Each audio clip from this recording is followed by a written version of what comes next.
Nagsimula ang kabanata sa eksena kung saan natapos ang chapter 389. Ito ang pagkilatis ni Kovintoba sa baryang nagmula sa guardian spirit beast ng ikatlong prinsipe na si Zhang-Lei. Matatandaan na nagtataka si Kovintoba sa pagbabago ng numerong nakasulat sa baryang kanyang napulot sapagkat mula sa 1, naging 10 na ito. Iniisip ni Kovintoba kung para saan ang barya at kung ano ang gamit nito. Ipinagpapalagay ng sundalo na ang barya ay kailangang ipasok sa bibig ng Nenbeast ng prinsipe pero masyado itong delikado. May punto ang sundalo, maaaring sa bibig nga ng guardian spirit beast kailangang ilagay ang barya sapagkat mukhang butas ng alkansya ang bibig ng nilalang. Ang isa sa mga guardian ng prinsipe na si 10th Tree ay nakatanggap din ng barya. May nakasulat ding number 10 dito.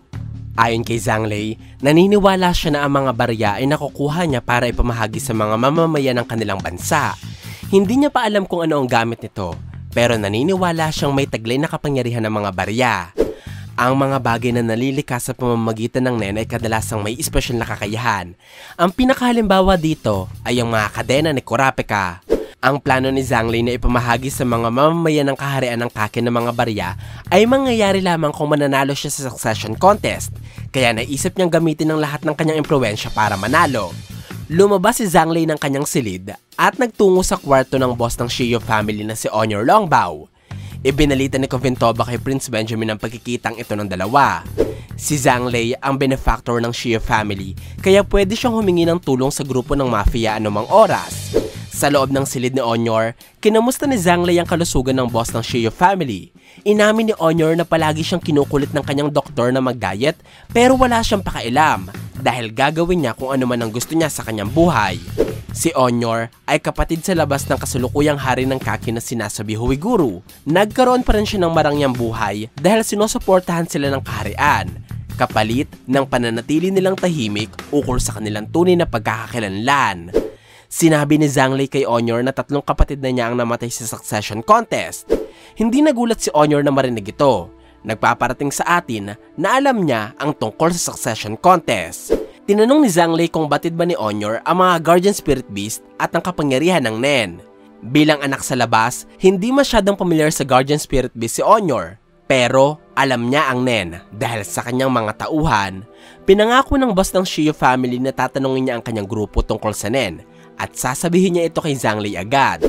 Dito natin makikita na puro pagpapasarap lamang ng buhay ang inaatupag ng mga boss ng mafia dahil kahit napapalibutan na siya ng mga Nen users niyang tauhan, wala man lamang pakialam si Honor sa kapangyarihan ng Nen. Nagpasalamat si Zhang-Lei at sinabi ng prinsipe sa kanyang isipan na inaasahan niya ang tulong ng kanyang tatay. Hindi masyadong naging malinaw kung si Honor ba ang tinutukoy na tatay ni Zhang-Lei sapagkat kung ang boss nga ng Shio family ang ama ng ikatlong prinsipe, nangangahulugan nito na hindi siya anak ng hari ng Kaken na sinasabi.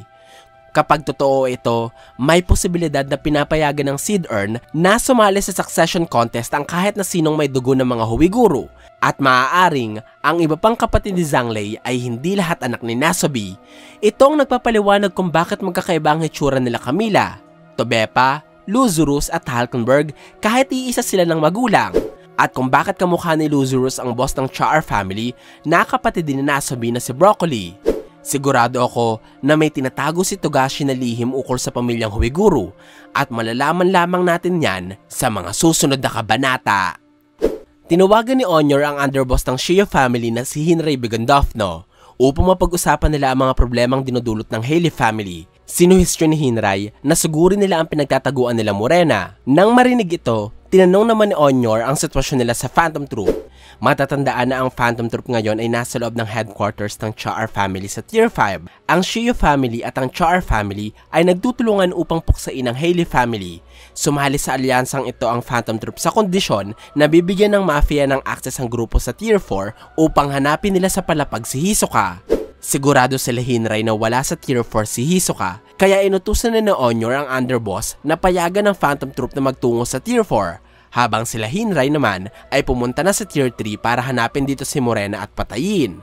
Gusto unahan ng mga mafia ang Phantom Troop sa paghahanap kay Hisoka sapagkat ayaw nilang may maganap na kaguluhan sa barko, bagay na makakaapekto sa kanilang negosyo. Nang matanggap ang utos ng kanyang boss, agad na nagtungo si Hinrei sa kanyang mga tauhan na sila Lynch Fulboko at Zakuro Castard upang sabihin sa dalawa na kailangan na nilang ubusin ang Haley family. Medyo nainis si Zakuro habang hawak ang stand para sa kanyang Ivy Line sapagkat kailangan niya pa daw ng madaming dugo. Ang mga mafia ng Kakin ay parang katulad lamang din ng mga mafia na nakita natin sa York New City. Sumusunod sila sa kagustuhan ng mga nakakataas sa kanila kahit pamanlabag ito sa kanilang mga kalooban. Nagtungo ang tatlo sa Tier 3. Naramdaman ni Hinray na may 2 pasahero ng barko ang tumingin sa kanilang pwesto. Ito ay ang mga miyembro ng Haley family. Sinabi ng lalaking mafia sa kasama niyang babae na sabihin kay Morena ang pagdating ng Shio family. Pagkatapos ay naghiwalay na ang dalawa. Ang Shio family ang naghahari sa Tier 4, samantalang teritoryo naman ng Haley family ang Tier 3, kaya kailangang hindi magpadalos-dalos sila Hinray sa pag-atake sa mga miyembro ng Haley family. Si Hinray ang sumunod sa babaeng miyembro habang sila Lynch at Zakuro naman ang lumapit sa lalaking miyembro ng Haley. Ang pangalan nito ay Peregord. Tinanong ni Lynch si Peregord, ngunit imbes na sumagot ito ng maayos, may isa pang miyembro ng Haley family ang dumating at nilaslas ang leeg ni Zakuro. Ang lalaking ito ay nagangalang Bile. Ang isa sa mga miyembro ng Haley family na si Lowini ay pumaslang ng lagpas 20 tao sa barko gamit din ng kutsilyo. Maaaring ang rason nito ay dahil mas mahirap ipuslit ang baril sa barko kaysa sa mga patalim. Sinipa ni Peregord si Lynch sa tiyan kaya natumba ang babae at bumagsak sa sahig. Nagtinginan na ang ibang mga pasahero habang si Hinray naman ay hindi pinansin ng kanyang mga tauhan at patuloy pa rin sinusundan ng babaeng target. Sinabi ng underboss na hindi niya papaslangin ng babae kung ituturo lamang nito ang pinagtataguan ng kanyang boss.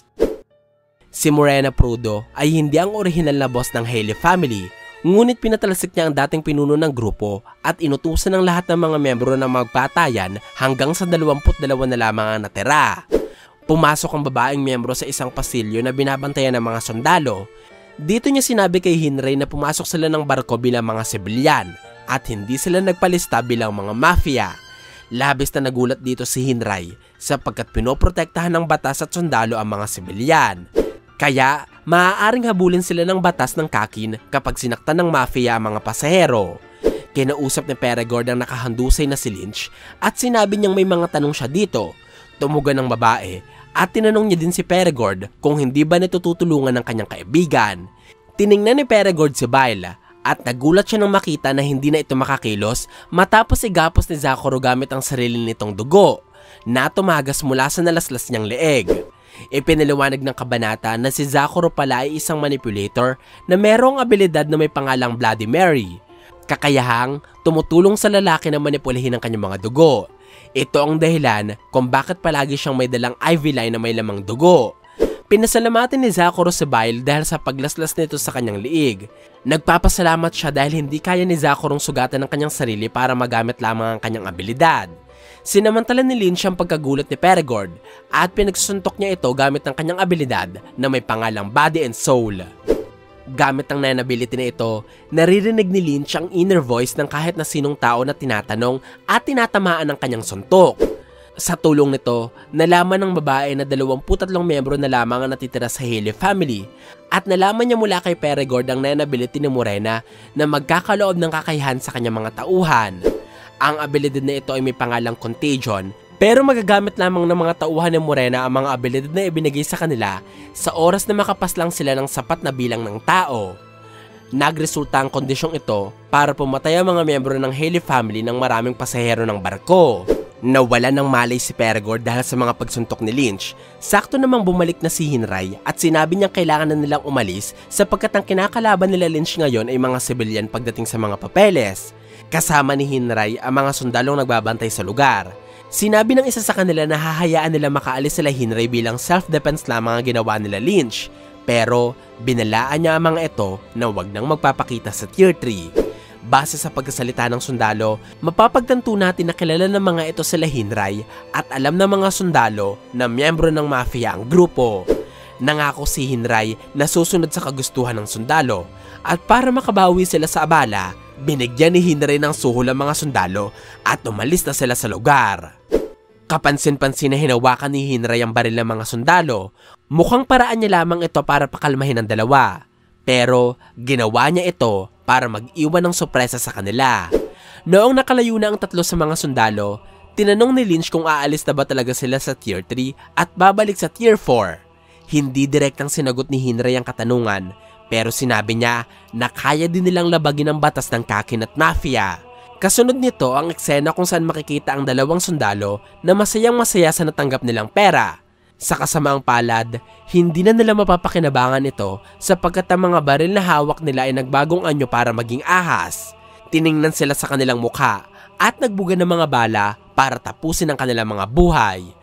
Ipinakita na naging posible ito dahil sa kapangyarihan ni Hinray na tinatawag na biohazard. Isa itong ability na nagpapahintulot sa underboss na baguhin ang anyo ng kahit na anong bagay o armas patungo sa mga buhay na hayop. Mananatili ang orihinal na kapakinabangang meron ng gamit na binago ni Hinray at makokontrol niya ang mga hayop ayon sa kanyang kagustuhan. Ito ang dahilan kaya nagawa niyang ahas sa mga baril at napuputok pa rin ito na para mga normal na armas. Si Hinray ang isa sa mga karakter na dapat niyong abangan sa mga susunod na kabanata sapagkat mapapahanga niya hindi lamang ang kanyang pamilya pati na rin ang mga miyembro ng Phantom Troop at si Hisoka.